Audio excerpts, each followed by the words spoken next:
and welcome to an Organized Chaos podcast. My name is Bobby Quarters. Chaos is here with me. Hey. Hey! So, we're here to talk about some movies, music, whatever else crosses our mind. But here is also the home of the most unbiased, genuine thoughts. We're not going to do anything just to say it, just to make money off of it, because we don't make a lot of money off this. In fact, we don't make anything. We just give our opinions. And our opinions are free and unsolicited, but they're not hateful ones. That is the important thing. Yes. But also, while you're here, please make sure to like, comment, and subscribe to my channel, that is Bobby Quarters, the podcast channel, Organized Chaos Podcast, and Chaos's channel while you're at it. So thank you for watching, and do enjoy.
God's not gonna let us die here. Greg, you only go to church at Christmas and now you're telling the kids God's looking out for us? What about the people who are out there getting eaten? I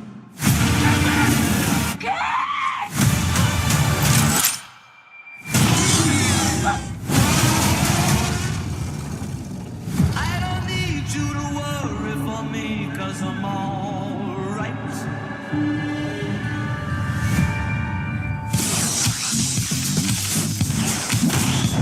Is this a dog? No! What do you guys do? What's your favorite movie? And why do you wear glasses? Lex!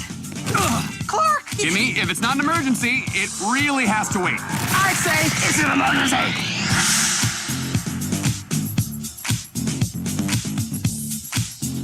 You must prove you can party with men of steel. To the reaches of tomorrow. We stand together, right here, right now. I believe in the X-Men.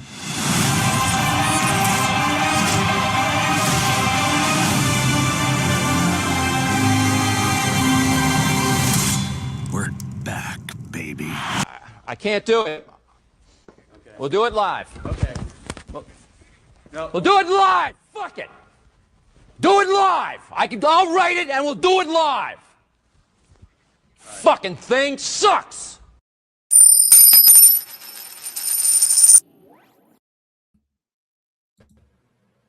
Hello.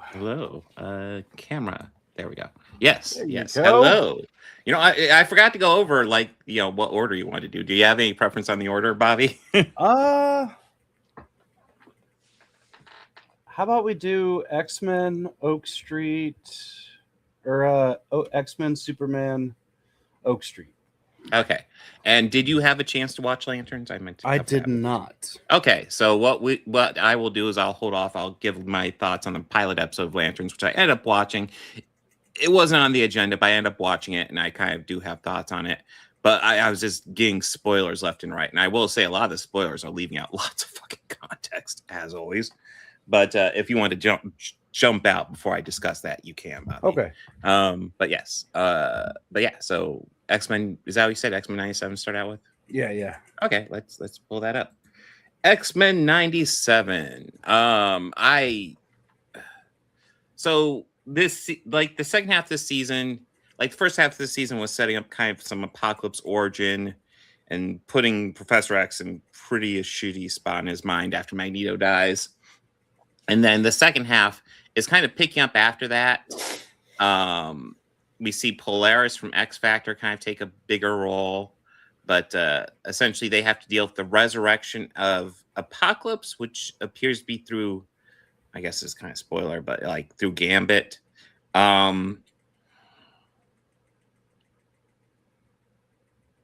Yeah. I guess just giving broad thoughts on this. This isn't in nearly as strong as season 1, in my opinion. There are elements of this there are elements of this I enjoy that I thought were really solid. Like the first episode, I thought Morph had some great standout moments. The first episode 5, the first episode of this set. Weapon X lies in DVDs. I thought Morph had some great moments in that one. I thought Polaris was a pretty cool character, and then it feels like towards the end they just kind of forget she's there. There's elements, like a lot of the Gambit stuff I ended up kind of being disappointed with, which was sad. But there's elements I liked. Like I like how Professor X is trying to reach out to Gambit to get him out of Apocalypse's grasp, but he can't quite do it. But then Rogue is able to do it. I like that element. But yeah, a lot of it feels kind of half thought through, in my opinion. But Bobby, what is your thoughts on this second season? Overall, I liked it. Yeah. I didn't think. I was like a little disappointed with the Gambit stuff in the end. I kind of felt they did shelved Polaris and kind of also shelved Apocalypse too, for the most part. Yeah. I mean, I would argue also they kind of shelved. So, like, I want to say it's the beginning of episode 6 where we see Xavier, like, really grieving over the end of Magneto. And you see how much it's really fucked with him. Yeah. And then they don't really deal with that much after that. Which, yeah, it feels like that was a cool storyline they kind of shelved. Yeah, it feels like it introduces cool stuff this season, but, like, they don't really follow through with it. Yeah. And then, yeah, Apocalypse, I guess the most they follow through with is the Apocalypse Gambit stuff, which feels a little underwhelming in my opinion. But yeah, so essentially Gambit's we see Gambit's body and he's being resurrected as a horseman for Apocalypse, which, yeah, I was expecting that. But then he ends up killing Apocalypse, and then Apocalypse kind of takes over his body. And then Gambit is this kind of a villain for a little bit until Rogue's able to retrieve him. Like I said, I liked Rogue retrieving him. I liked how Professor X was trying to reach out and couldn't quite get him, but then Rogue could get him. I liked that emotional element. I like that beat. But then there's a lot of stuff like, Rogue essentially making the wish to sacrifice herself over Apocalypse. And then, I guess, spoiler for the end, Nightcrawler walks in and then makes a wish to sacrifice himself for Rogue. So I guess no Nightcrawler next season. I don't know. I think one of the things that bugs me is when Gambit died in season 1, I knew it was going to be a permanent death, but it felt it was a well done. It was a well executed death. But and then Magneto at the beginning of this season felt like a very well executed death too. But then almost at the end we have Gambit obviously coming back, and we have Rogue going to sacrifice herself, but then Nightcrawler decides to sacrifice himself. So, you know, now we're just waiting for resurrections of Magneto and Nightcrawler. I guess I was hoping for a more Apocalypse focused storyline, because Apocalypse definitely feels like almost like a secondary thought in this storyline. And I don't know, I feel like the fact that these seasons are so short and they're already undoing deaths, it feels like kind of a letdown. I don't know. It didn't feel like, I didn't think it was bad. I didn't think it was great either. And like, I guess I'm just kind of comparing it to season 1 in a lot of ways, because I did think season 1 was fucking great. but yeah, to a degree, season 1 was kind of rushing through some storylines, but like it did it fairly well, so I kind of forgave it. And season 2 kind of feels like it's rushing through storylines as well, but like it's not handling them quite as well, so it's a bit less forgivable. Like Weapon X Lies and DVDs was one I enjoyed. I liked Morph quite a bit in that episode, but like that was also the episode where like Wolverine just gets his adamantium back. So it's like we're not even gonna do a lot of the storylines Wolverine did when he didn't have adamantium, which was years in the comic books. And I'd definitely argue they stretched it out too long in the comic books. But like here, it almost feels too short. I almost feel like, okay, that didn't even matter. I don't know, Bobby. What are your additional thoughts on this? Because it's like, yeah, yeah, it was definitely not as good as season 1. I'm not too fresh with the lore of the comics, so I would have to take your word for it that the time that Wolverine spent without his adamantium was less in comparison. Yeah, that was probably my favorite of this batch. Yeah. Oh, what the Weapon X Lies and DVDs? Yeah. No, I enjoyed that. And then like I felt like they were building up Polaris to something cool, and yeah, she definitely felt like she was kind of stepping up to take her father's place because obviously Magneto's not around. And then yeah, I feel like towards the end they just fucking forget her, and it's like, wait, was she supposed to do something? It felt like if they're going to do something with her, maybe wait till you actually have a full storyline fleshed out for her, and then rather than just introduce her here and then drop her, because it just felt kind of half-assed. There are elements I like when I did like the episode where that one douchebag who was Sabretooth's son, the Friends for Humanity guy, Grayton Creed. The series is completely non-political, which is why he's running for president now. Right.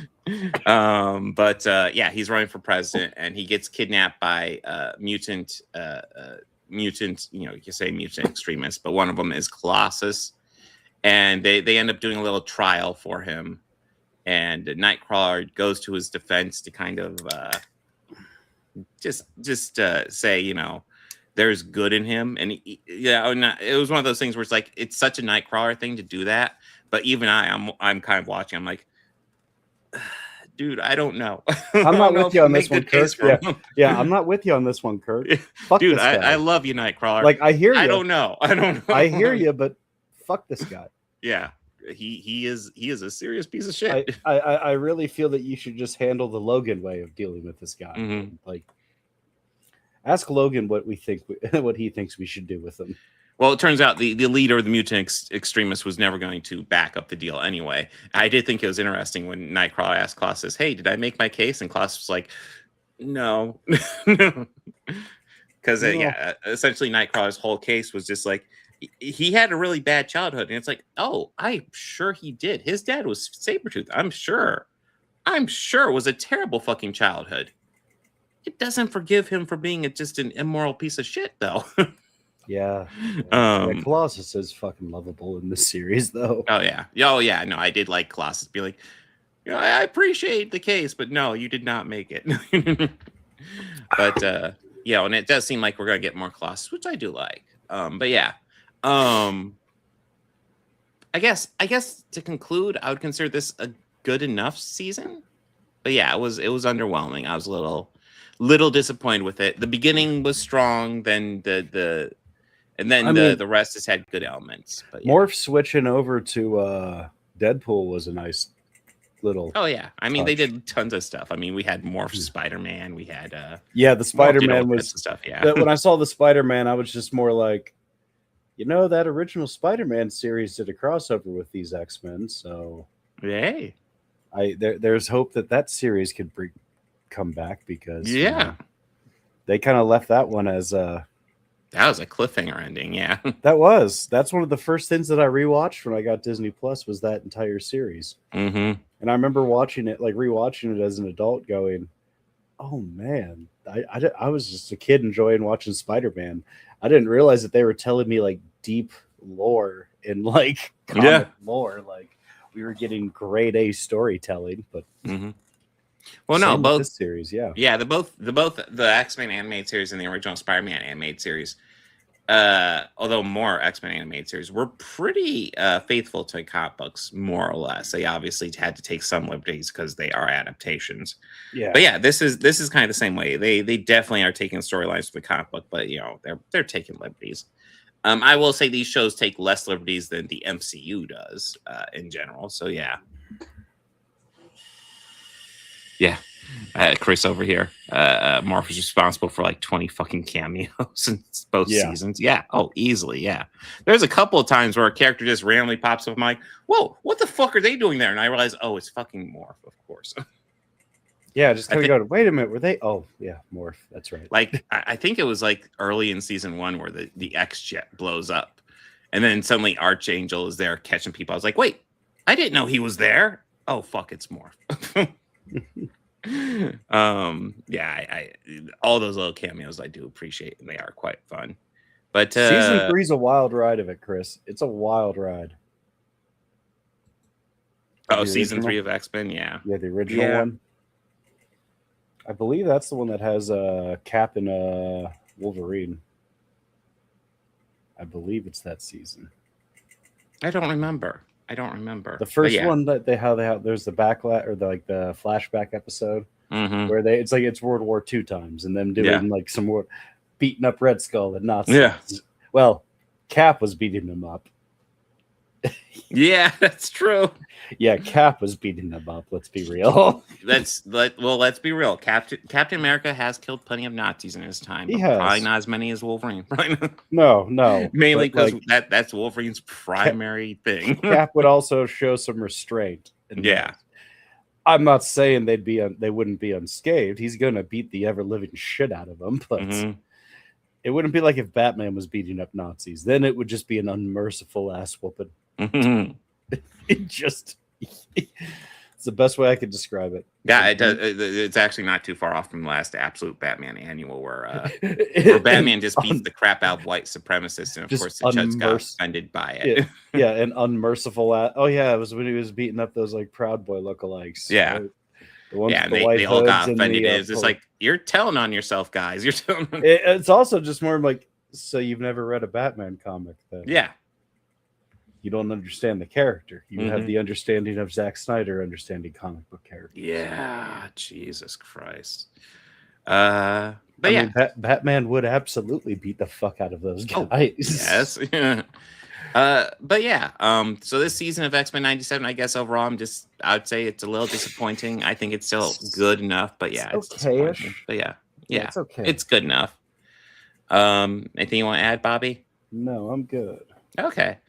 So End of Oak Street. I just saw this earlier today, so it's super As did I. Yeah. Got home, got the podcast set up, and then did a little bit of video editing before coming on here live. Essentially, like, I didn't expect this to take place in the 80s. Yeah, I wasn't expecting. So yeah, it's about a family in the 80s who, just live in this small town that suddenly just this whole little neighborhood is just transported to dinosaur times, and that's the movie, and the family has survived. It's not super deep or anything, but it's a part of me kind of appreciates how simplistic the movie is. It just is like, the family, the neighborhood's getting transported back to 65 million years ago, and there's dinosaurs, and they have to survive. That's it. I kind of appreciate that. I mean, there's lots of great themes here about family and stuff like that, and I think it does a really good job with them. But yeah, I appreciate how simple it is, and it's like, I'm sure people get upset. Well, how does it happen? It doesn't fucking matter. It's just they don't explain it. Yeah, they really don't. And I think they just in the news and randomly they're like, oh, random wormholes are appearing, and that's it. I kind of liked one thing because when they were looking at it and it showed everything, I was like, okay, so in theory, let's just say that both the land masses swapped. So in theory, there's dinosaurs still roaming the neighborhood. And And I'm at least happy that they paid that off, because I was watching it and I was thinking about it, going, well, "Wait a minute." Mm. Yeah, no, they do pay that off. Of course, like the area of dinosaurs, it's an issue, but they are able to round up and handle the dinosaurs. The neighborhood doesn't do quite as well, though. But yeah, I guess broadly talk about this. I enjoyed the crap out of this. What do you think? Yeah, I thoroughly enjoyed this movie for how silly and simple it was. Yeah, it was really great. Both both the kid actors were great. Yeah, Anne Hathaway was fantastic in this. Anne Hathaway was really good. So was Ewan McGregor. Oh yeah, I enjoyed Ewan McGregor quite a bit here. Yeah, I think one of the things that the movie does, because the movie, yes, it's about this neighborhood that gets transported back 65 million years, but it's about this family. The family is struggling. The dad has recently been laid off. The mom is upset because he's not spending enough time because he keeps on doing these odd jobs. And she's like, stop doing the odd jobs and just hang out with us. And then essentially you're finding out that like he didn't have the heart to tell her that he was laid off and he's literally just doing the odd jobs to get by. But yeah, it's causing a big strain in their marriage, and it's like questioning whether or not they can make it through. And it's a lot about the family, and there just happens to be dinosaurs running around. I do appreciate that they all had fur. Yeah, I feel like this movie was going for a bit more of the scientifically accurate dinosaurs, at least what we believe they look like now. We understand from science and fossils, and which I think is cool. Which is still super fucking cool stuff.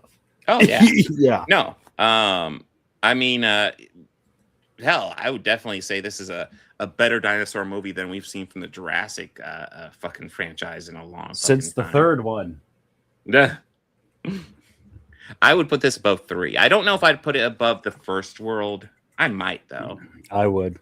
Because the First World is one that I enjoyed a lot the first time I watched it, but like it does not hold up particularly well on rewatch. And I definitely think, even though like the whole like traveling back in time isn't really explained, there's more meat to this one, because like, it doesn't need to be explained. It's about this family's fucking adventure through prehistoric times, essentially. And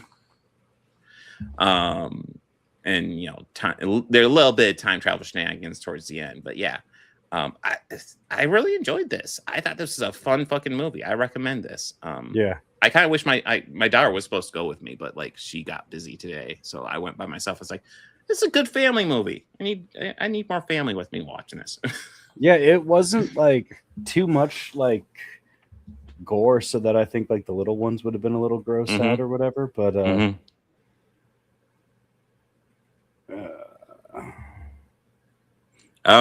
super chat. Thank you very much. Yeah, I heard someone say this film is stupid but entertained him. I don't know if that's a mark of a great film or not, Bob.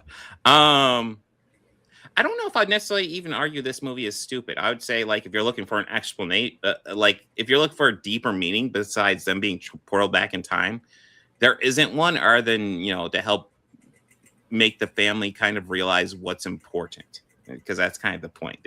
They're losing sight of what's actually important. It's like strip away everything. What's important to these people, and they kind of need to learn that. So yeah, I don't know if I'd say this movie is stupid. This movie is exactly what it intends to be.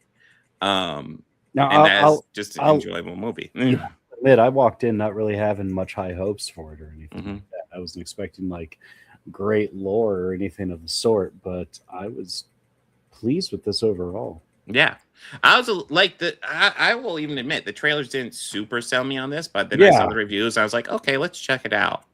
It seemed like stupid, like laughable fun, Yeah, exactly. Yeah. But yeah, this is hell, stupid and entertaining. That's like almost any of the main horror franchises. But as soon as you put like a number after the number 2, yeah, any of the movies after the number 2, they're stupid and entertaining. Hell, stupid and entertaining is like 99% of the Venom trilogy. That too. I would definitely put this movie above anything in the Venom verse, including the Venom trilogy. I don't know, man. He did dance with the lady in the third one. That was like, like A caveat of greatness. Okay. Well, I did in the second one, I did like fucking Eddie and Venom having their fucking breakup shit.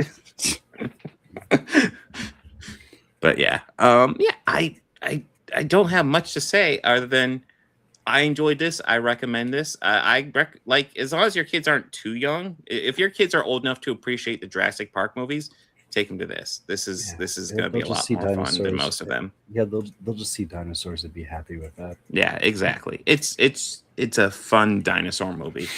Anything you want to add, Bobby? No. Oh, I will say for the most part, I thought the effects were good. Although there was one key moment that was an emotional beat where it looked really fake, and I will go ahead and say that's the biggest critique I pretty much have of the movie, because that was an emotional beat, and I was like, that looks really fake, guys. There was one scene that was an action beat for me that the CGI looked a little bad, but it was also meant to be kind of a comedy. When they find the portal and the kid jumps and it goes out, yeah, his landing looked a little botched. Oh, okay. To me, it did at least. Well, shit. Thank you again, Batman fan. You ever dance with the devil in the pale moonlight? Is the end of Oak Street better than Batman 89? No. But I do enjoy it. I do thoroughly enjoy End of Oak Street. Yeah. But anything to add, or shall we talk about My Adventures with Superman? Let's close out with Superman. Okay. My Adventures with Superman, episodes 6 through 10, but really kind of broadly talk about season 3. So season 3 deals with the death of Superman. The death of Superman here is kind of it's kind of just the death of his powers is how they decide to handle it.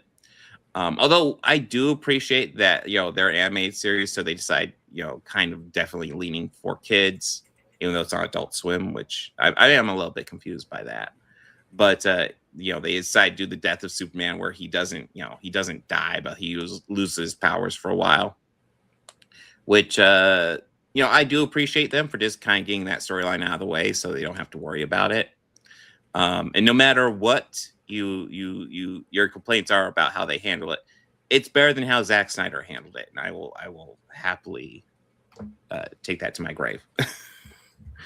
But it deals with Clark Kent losing his powers and kind of having to learn to be useful to the crew even without his powers, until he decides to go ahead and get his powers back to deal with Lex Luthor's insane creature that he makes from Superman's DNA. But a lot of these episodes are kind of more character focused. Episode 6, Jimmy deals with a bad date again.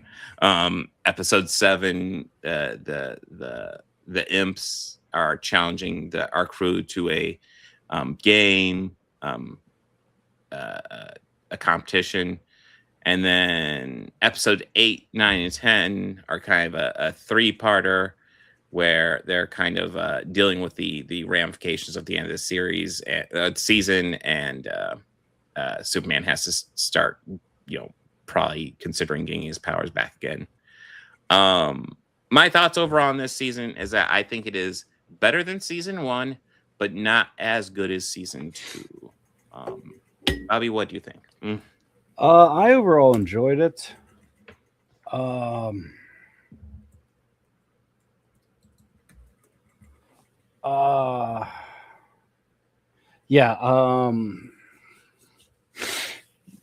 kind of liked how they handled the Superman loses powers / the death of Superman.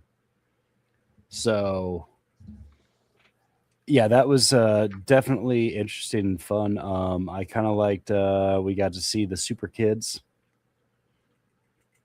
in this. Yes, we do. Yeah. Here it's John and Jonathan. Flora.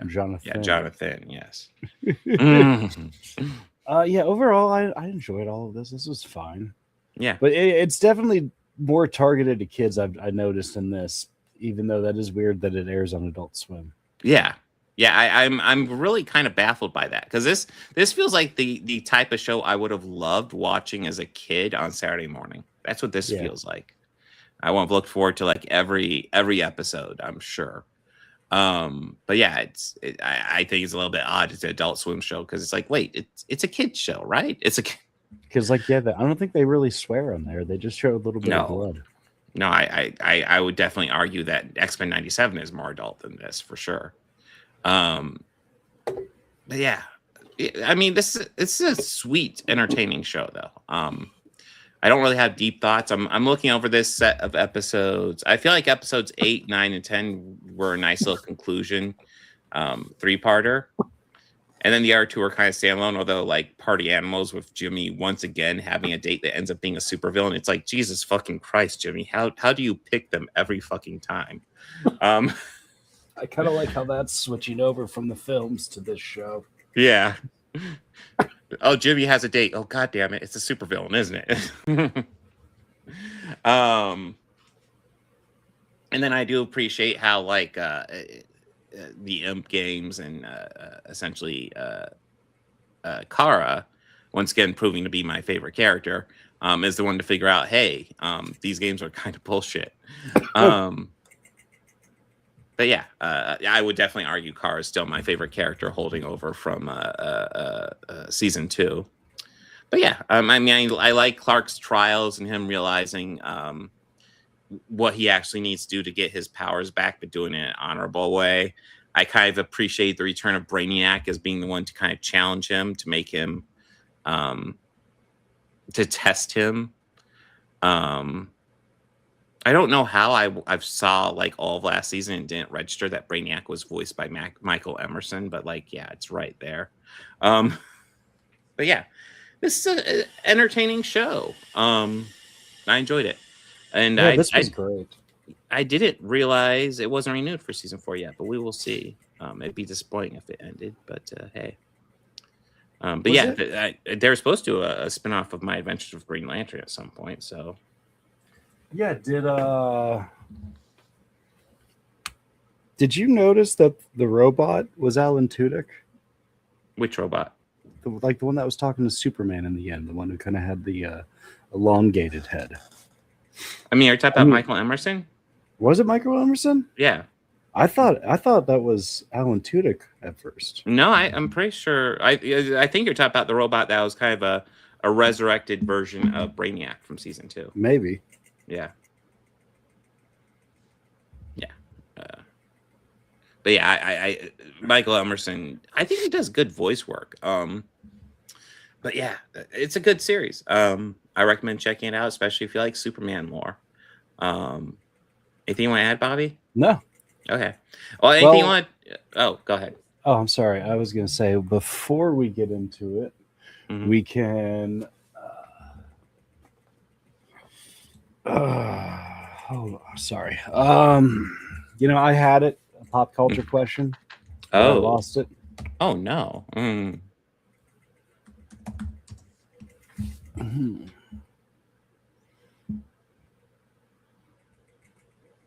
Did we do overrated bands already? Yeah, we did. Yeah, we did that last time. We did that, yeah. Underrated. Yeah. Let's see. Oh, I see. Okay.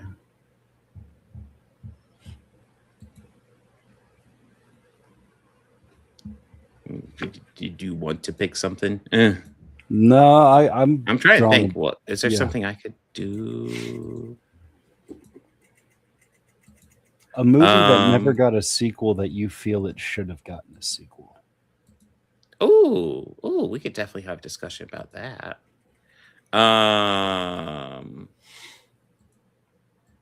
You have something in mind, or you want me to go through and think of some?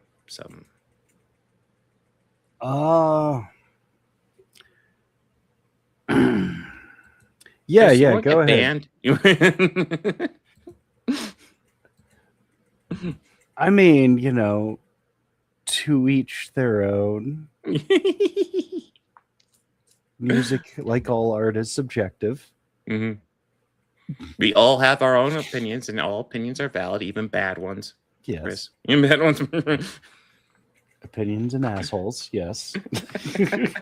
But no, no. Actually, you know what? I'll joke about like less about Limp Bizkit and everything, but like honestly, if you look at the aspect of their guitar player Wes Borland, he is actually a really great guitarist and does some really cool stuff with the instrument, but he just plays Limp Bizkit. Yeah. Like I enjoy his work as a guitarist. Even his like weird instrumental, like industrial music stuff is fucking out there, but it's cool. I dig it. All right.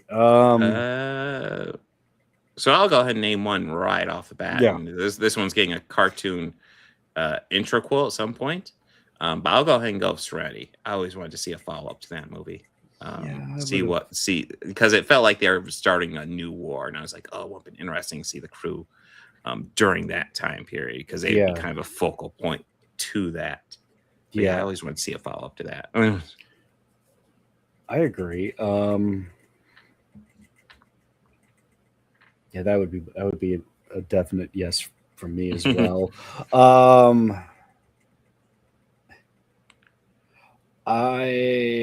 There technically was a sequel to this, but it didn't really follow any of the main characters.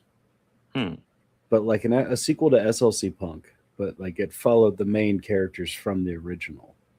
I didn't know there was even a sequel to it. Yeah, it follows Bob's kid, which apparently he knocked up his girlfriend before he died. So, yeah. You know, a movie that I always wished had gotten a sequel but never did? The Matrix. I always wanted The Matrix to get a good sequel. I feel the same way about Jaws. Yeah. I didn't see that. Okay, I'm trying to think. What's a real answer? Yeah,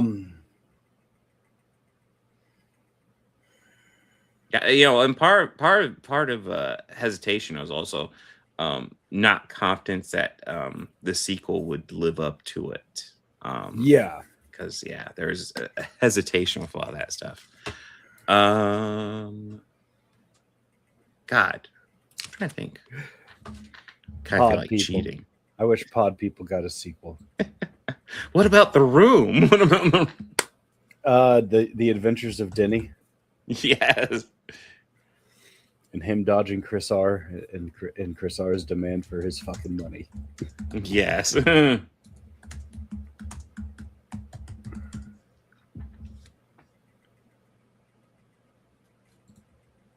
Oh, here's a more recent one, but I would be, I guess this is completely off the table, but I definitely have not heard anything about it, and the movie definitely underperformed. Dungeons and Dragons: Honor Among Thieves. I definitely, you know what? Yeah, follow up to that. Yeah, I'd be okay with that too. That was surprisingly good, especially after watching the original Dungeons and Dragons movie, and then following it up with that. It's like, speaking of medieval dragon films, you know that there are 4 Dragonheart films. Are there only 4? I was thinking there might have been 5. There's like the first one I know of, and I had never heard of any of the other ones. But I know the first one because it had Dennis Quaid in it before he went crazy like his brother. Yeah. Oh, here's one, and here's one that actually had a sequel in the works in form of an Amazon TV series until tragically one of the actors died, and then it kind of got shelved for, I guess it's been a decade now. Galaxy Quest. You know what? Yeah. Yeah. That would have been a great sequel. If able to pull it off. Absolutely, yeah. I was I was hearing about them working on it and developing the series, and then of course we lost Alan Rickman, and it's like, fuck. Yeah, because I remember hearing that most of the cast was all on board. Alan Rickman was amazing, by the way. Yeah.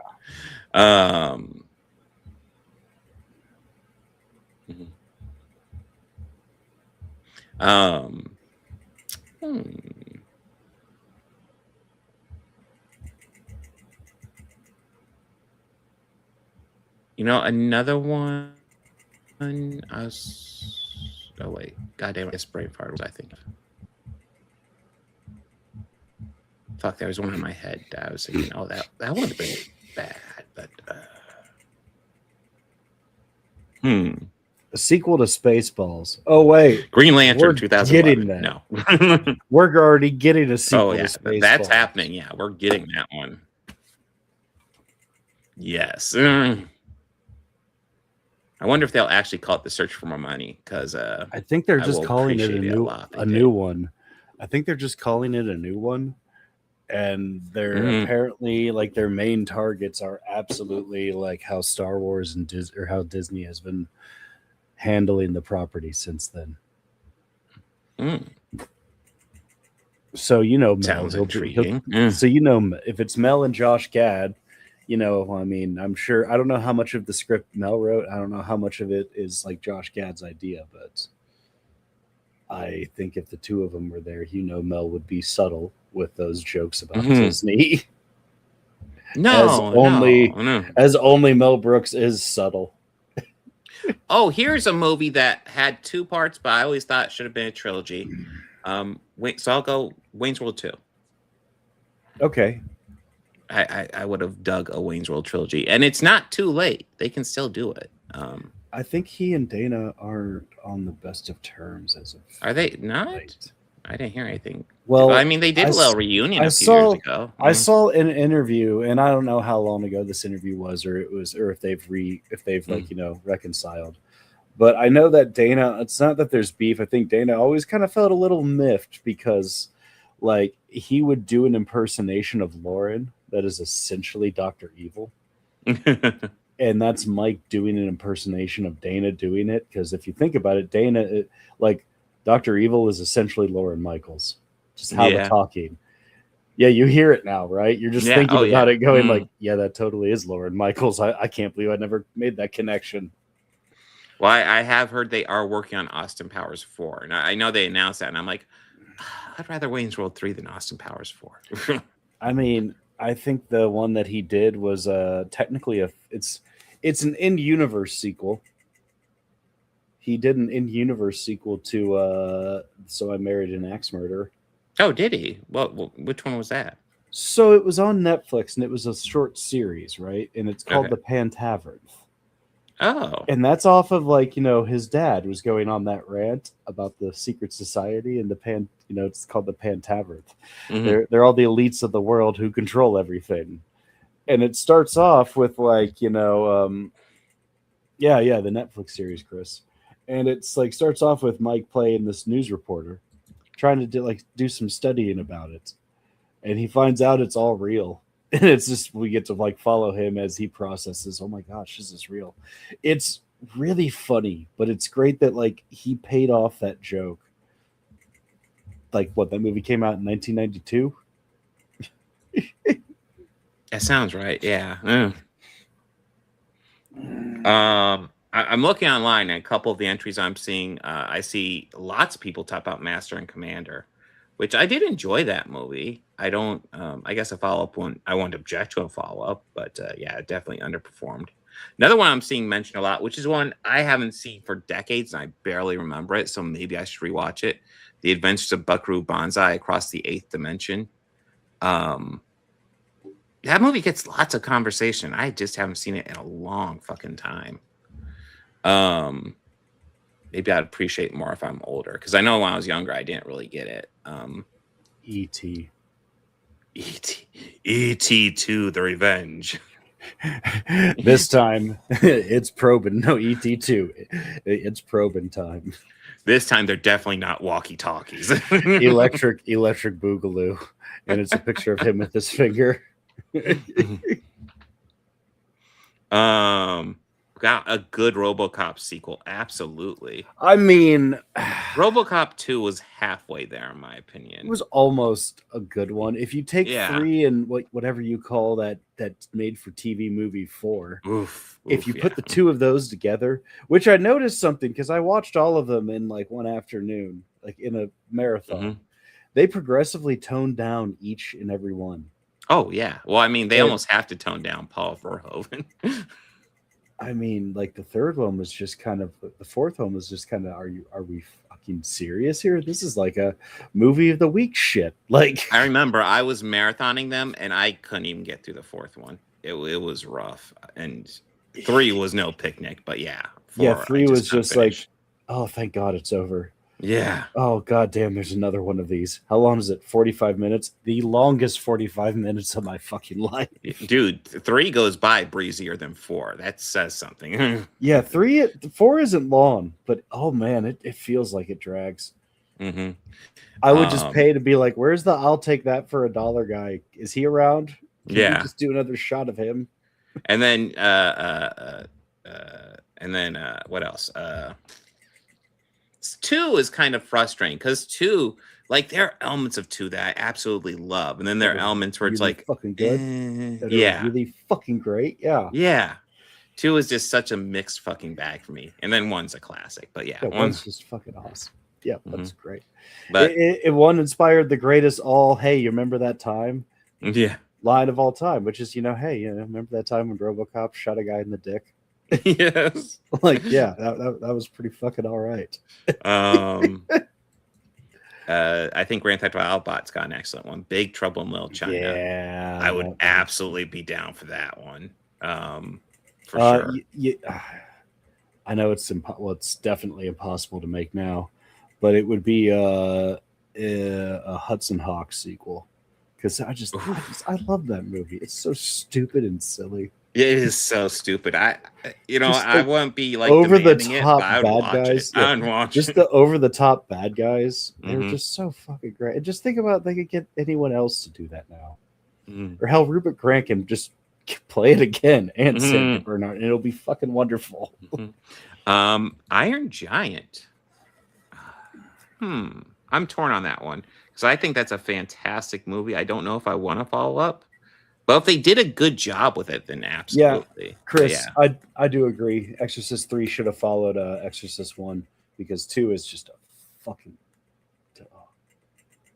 See, I have not seen any Exorcist past the first one, So you can skip 2. Honestly, 3 is a more. That's right. true We did to watch form. 3 because 3 was It was my pick for one. It had that's right. It had George C. Scott. Scott as the cop. That was a solid movie. Yeah. Yeah, it was fucking Ed Brad Dourif, just Mm. fucking masterclass in how to play a bad guy. Yeah. Yeah. No, It's just I kind of did. going that one. And it was like, oh, I mean, he's definitely given his Chucky voice a workout in this movie. Well, yeah. Well, I mean, the actor couldn't quite do the role, so they brought in Brad Dourif, and he fucking handled it, man. Yeah, and it's just more like, that's why you're, yeah. It's like, let's see, reads a profile of Brad Dourif, trained on the stage. Ah, no shit. But let's see. I see the Nice Guys being mentioned a lot. Oh, Dread from 2012. I would absolutely be down for a sequel to Dread. An actual sequel to Beer Fest. I haven't seen Bear Fest, so God.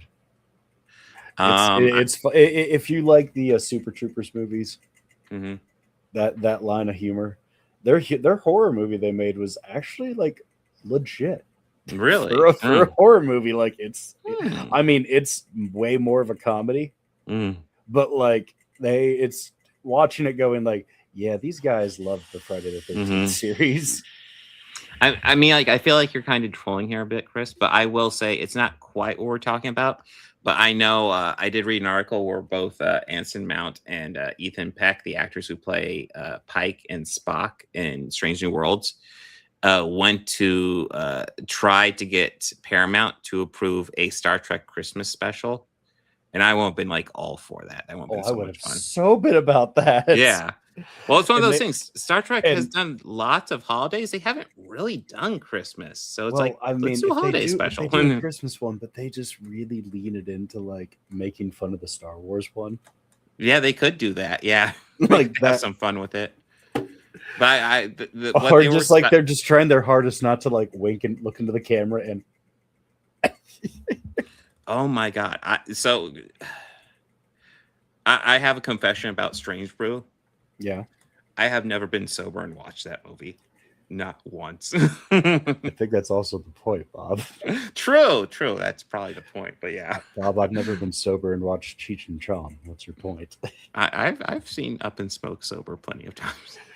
You By know, the way, there's still hilarious. Yeah, no, it's still no. I've seen it once sober, and it's still fucking hilarious. Yeah. The one joke that still makes me laugh, no matter what state of mind I'm in, is when he's asking his friend Curtis, and he's like, Curtis, we're looking for some grass. Yeah, I got some grass. It's what set them Arabs from Turkey off in Cheech.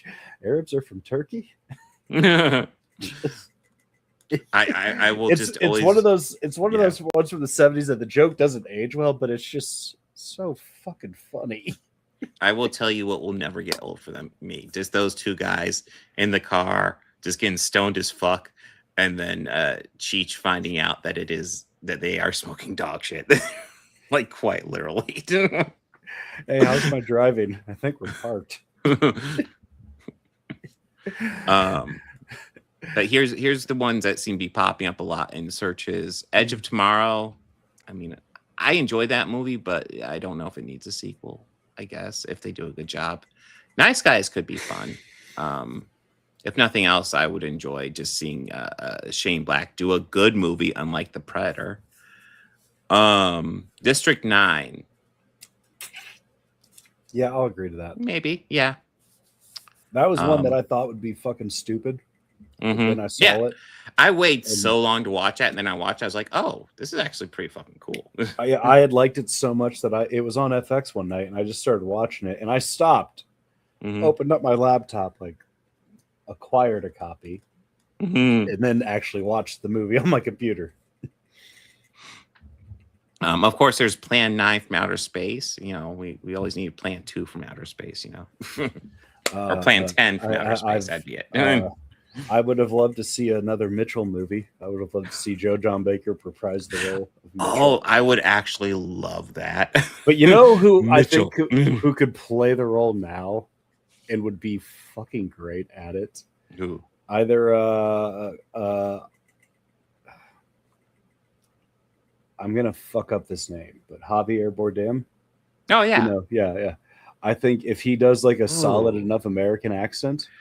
I'm so used to him being like doing serious roles, but or another one who I think could pull off like the comedic side, David Harbour, but that would also typecast him kind of. Crawl. Oh my god. That I watched that not too long ago. That is a fun, cheesy 80s fantasy movie. It's not deep, but you know, I enjoy it. You know, if we're talking about that though, I'll also throw in there Legend, the return of Tim Curry. I mean, it's technically darkness, but you know what? We're here for Tim Curry. We're here for Tim Curry. Oh yeah, Creed 4. I'd absolutely be down for Creed 4. No question. I would too, because 3 was a little disappointing for me. I think what disappoints me the most about it is the fact that it has Jonathan Majors as the villain. But at least it ends with Jonathan Majors getting beat up. But yeah. I mean, but I also kind of thought he was a shit actor then. Yeah. So. But in my opinion, I don't think there's a bad Creed movie, but I do think there's I do think each one is worse than the one before it. No, it's okay. I just don't think they get bad. It's okay. It's all right though. You know, he's doing movies with the Daily Wire now. So, have you seen the trailer for it? Yes, I have. Yes, I have. That trailer, Bob. Oh my god! You know they're talking about this is the throwback movie where we dealt with Arab terrorists, and like the biggest movie I can think of that they're throwing back to is True Lies. So the early 2000s then. Well, that was 90s, but no, they True didn't Lies? start. No, yes, that is, but they didn't really start using the Arabs as the go-to terrorists in our cinema or arts until after the early 2000s. Well, true. For obvious reasons. Before then, I believe it was like occasionally there'd be Syrian, but they'd still be Russians.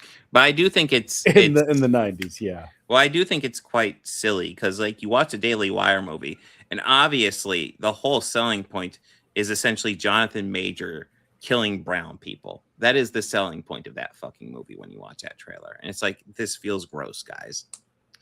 And here's the deal. You watch the trailer for True Lies. I remember it because I'm an old fuck. I remember what the trailer and advertising was for True Lies.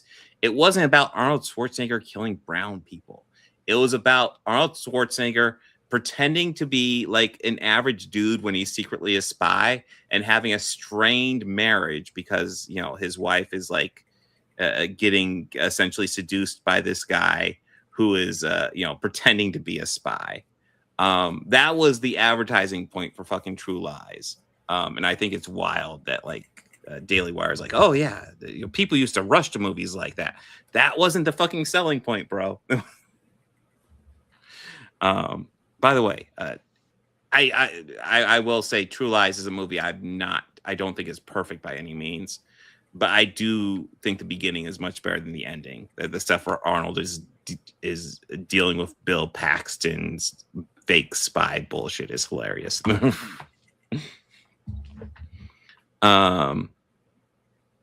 Would you want Zack Snyder to direct a live action Dark Knight Returns Elseworlds film? Okay, so I've heard Zack Snyder say he would do this, and here is my core problem with that: is that that's pretty much the movie he did with Batman v Superman, and it sucked. It's like he obviously did the only things from Dark Knight Returns that he understood in that movie, and it sucked. By the way, if you want to see a really good version of Dark Knight Returns, there's an excellent animated movie about it that is very faithful to the comic book. Way better than fucking Batman v Superman, that's for sure. But yeah, let's see. Is there anything else you can think of? No. Okay. So Hollywood just start making these sequels immediately. Wait, yes, The Yellow Submarine. Hey, yeah. The Blue Meanie Strike Back. I would don't know like if to it's see another Almost Famous, but him going around with another band that's like, ooh, yeah, not supposed to be the band you think it is. Just how they weren't supposed to be the Allman Brothers. Mm-hmm. But yeah, they were. I mean, the first one he toured on was with the Allman Brothers, and he says a lot of that is from like how like in that film how Russell was treating him is really how Dickie Betts treated him. Dickie Betts took him as a narc. He thought Cameron Crowe was a pig. He thought he was a cop. That's something that was brought up I thought was interesting.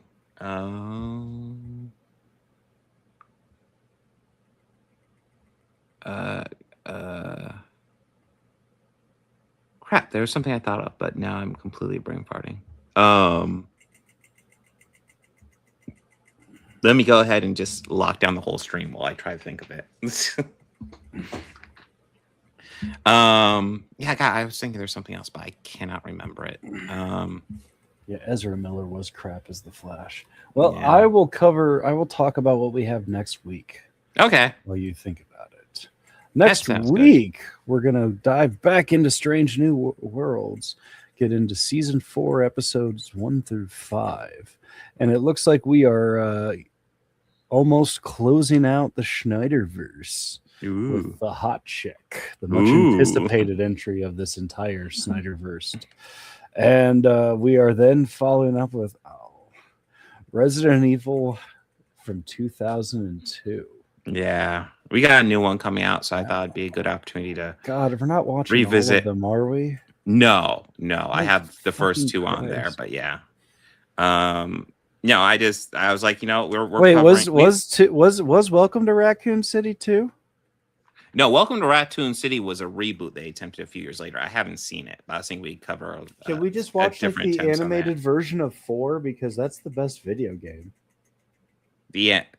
Is there an animated movie for it or something? Maybe, I don't know. I'm sure something exists. I mean, if you can think of something that's wedged in there, I'm sure something the second exists. one we can. Yeah. I'm not that picky. No, we're not cowards, Chris. I just think that these movies are the Snyderverse. Yeah, yes. I mean, I wanted to rip it all off like a Band-Aid right at one big swoop, but somebody wanted to space it out. What? And I said, Bob, we have an audience. We can't do them.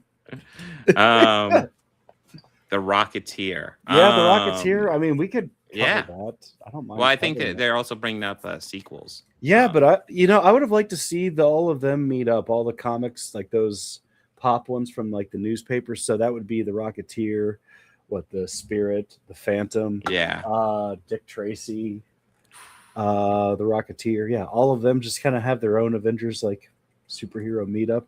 Because I remember watching the Phantom and thinking it's legit. Mm-hmm. I remember if I've seen the Phantom. I definitely saw Dick Tracy. I know it has Billy Zane. Oh God, yeah. Yeah, and he's just fucking badass in it. Mm-hmm. No, that was the big selling point. That's the reason why I'm like, did I miss that? Because like Billy Zane did look great as the Phantom, by the way. Yeah. God, I'm trying to think what else is there. I mean, we might have another one to add to the Schneiderverse here soon. So, oh God. Well, I mean, he's Adam Sandler's carrying him on another movie, so he's being featured in a major Hollywood feature. You have anything coming up on your channel? No, work's been keeping me preoccupied. I still got all my files for season 2 kind of half written.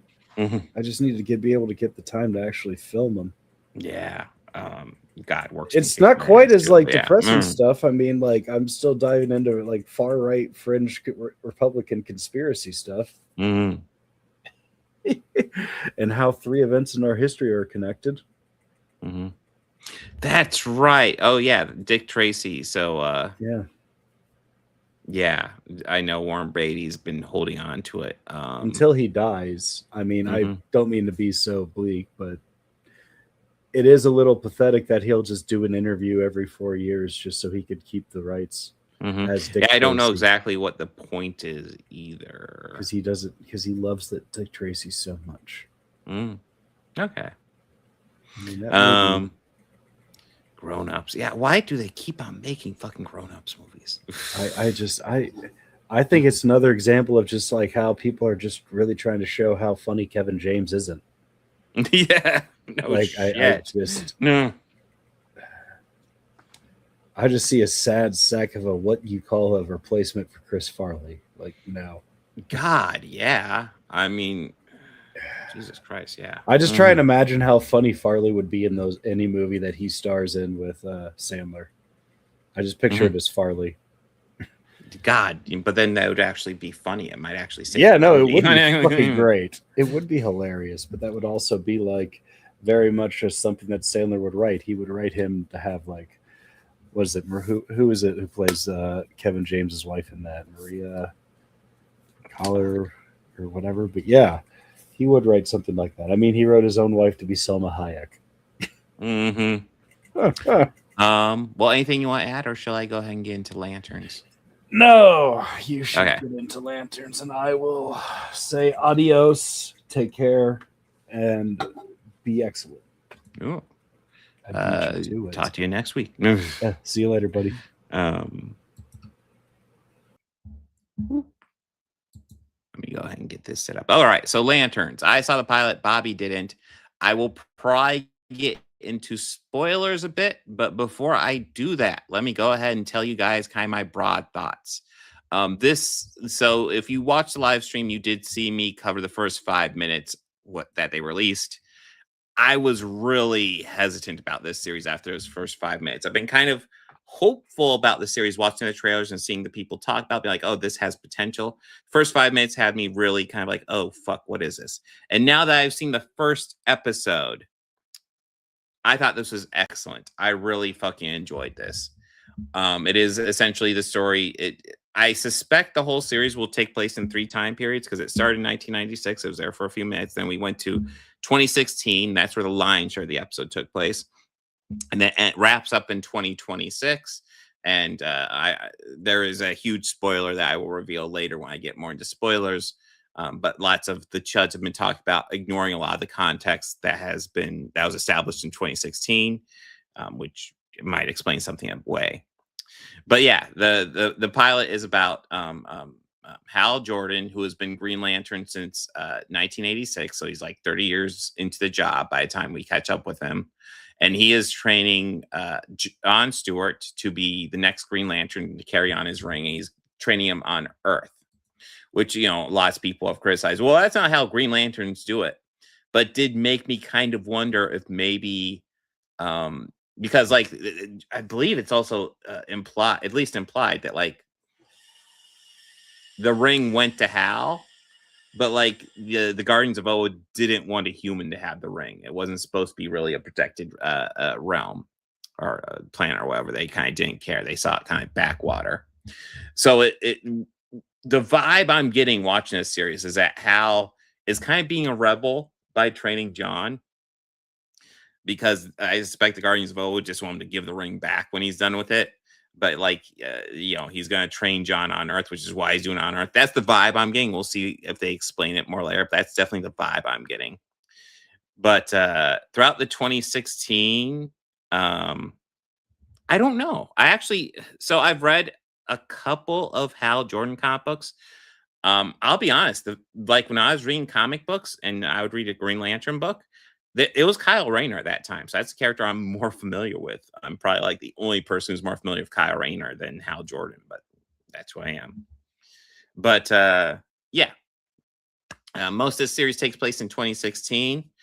We meet up with Sheriff Macon, I want to say, Kelly McDonald.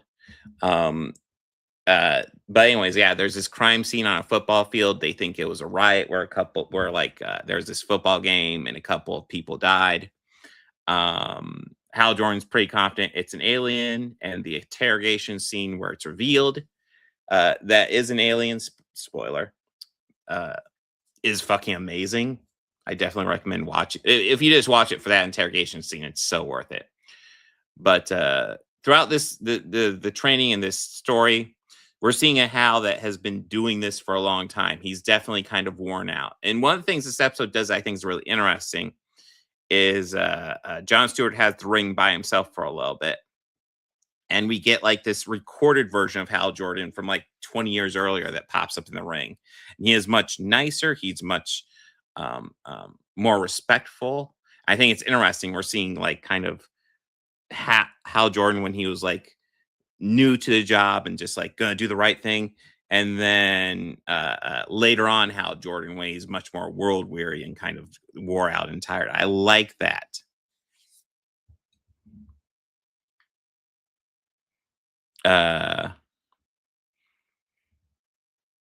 Yeah, we aren't going to know we'll figure out the story as it goes. But we see the sheriff and her family. There's a little bit of dispute between her and her family, but we see a lot of people in her family seem to be training to fight aliens. And it definitely seems implied to me that there's aliens in this town because we have this militia forming up to specifically target and kill aliens. And I'm going to assume not every single alien is a serial killer that needs to be put down. We will see how the storyline develops. But overall, this was a really fucking good episode. And even the beginning, even though the beginning put me in a bad place of mind, I see what they were doing with it. They're kind of setting up John's story, because the whole thing where the father sees him and then with live ammunition shoots an apple off his head is insane. But it kind of shows how John is, like, super kind of keeps to himself. He's super respectful to everybody because he's kind of lived kind of a fearful life, and kind of this is how he's learned to put up with it. And I'm sure we're going to see that evolve throughout the series. I really love Aaron Pierre and Kyle Chandler in the characters. I feel like Aaron Pierre is doing a really good job with John Stewart. I want to see how he changes throughout the season, because I'm sure he will. Kyle Chandler kind of has to play Hal Jordan at different points in his life, which I'm sure is part of the reason why they cast him, because you darken his hair a little bit, he looks a lot younger quite easily. But he carries both versions quite well. Like when we see the younger version from The Ring, he he seems much more like respectful for his job, just like, oh, we got, do the Green Lantern thing. But then nowadays he's much more just whatever the fuck. Like, one thing he does in this series is he literally he makes money from his ring, because why not? And then he sets up a jukebox and he just puts it on repeat for the same song over and over again. And the reason he does that is to start a fight in the bar so he can get arrested and hopefully get in the cell or get nearby the guy that has already been arrested, who they suspects an alien, which is kind of cool. But yeah, I didn't want to go over this too much. We will be covering the first 4 episodes a couple weeks in the podcast, but I thought this was excellent.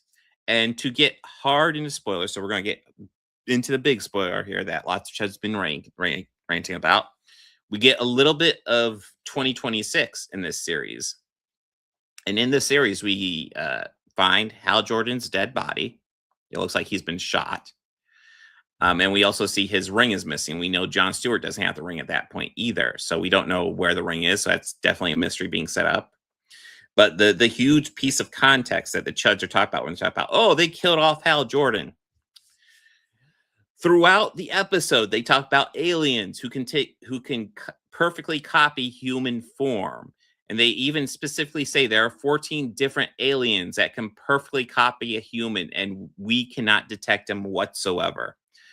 So, number one, is Hal Jordan actually dead? We don't actually know. They're cutting out huge chunks of context, but not bringing that up. And also, it's a fucking comic book story. People die. But my thoughts on this pilot, I thought was excellent. I also like the fact they just call it pilot. Because, it's obviously the pilot episode, but, Hal Jordan's a pilot. So I like that they call it a pilot. And also, you could argue that, Jon Stewart's trained to become the pilot of the ring. I like that. But yeah, this is an excellent start. I hope it maintains this. But if it maintains this quality throughout the rest of the run, I think this could be something really good and something really unique to the DC universe, which has kind of been needing. I feel like we've been focusing a lot on the super family, which I like. I like the super family, but I'd like to focus on other big characters. So I like getting some Green Lantern stuff. I like getting some darker sides to the DCU for sure. And when I say darker, I don't just mean Peacemaker, where they say the F word occasionally. I mean actually like darker side of this universe. I kind of like it. Thoroughly enjoyed this. Highly recommend it. Wow, I think you'd enjoy it. I know you're a huge DC fan, but yeah, this is excellent. But anyways, Bobby already went over our next week for the podcast. I will be live tomorrow doing Chuds and comic books.